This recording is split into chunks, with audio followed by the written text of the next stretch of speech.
կապը ինչ-որ բանի հետ, փորձեցինք նախ եւ առաջ հասկանալ հասկացությունը, ինչը վերջին հաշվով պայմանականություն է։ Գտանք, որ բավականին լայն հասկացություն է, եւ մենք կարող ենք վերցնել ընդհանրապես իր մի հատվածը եւ փորձել այդ կատեգորիայով զարգացնել մեր միտքը։ Եվ վերցրեցինք որպես պայմանականությունը որպես ընդհանրացման միջոց։ Ինչ ասել է ընդհանրացման միջոց։ Արվեստը գալիս է հիմնականում սուբյեկտի միջոցով, այսինքն որպեսզի այն դառնա օբյեկտիվ, մենք փորձում ենք անցնում է մի շարք պայմանականությունների օգտով։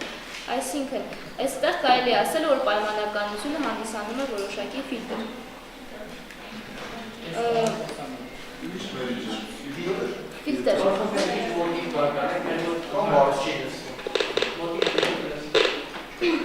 Քննարկման ընթացքում, երբ որ մենք յուրաքանչյուրս մեր ճյուղերի առանձնահատկությունների,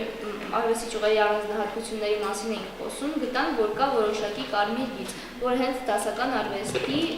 պրիվիլեգիան է, այսպես կարելի ասել, օրինակ Նազելին պատմեց, որ նկարչության ժամանակ, դե իհարկե դասականում նախ էսքիզն է լինում եւ դրա վրա կառուցվում է, ասենք, մնացած պատկերը, հենց գրականության ժամանակ կա որոշակի սյուժետային գիծ, որը ինչքան էլ խախտվի, մեկ է կարմիր գծի պես շարունակվում է։ Այսինքն հասկացանք նաև, որ պայմանականությունը դասական արվեստի պրիվիլեգիաներից մեկն է, հանդիսանալով նաև ֆիլտր։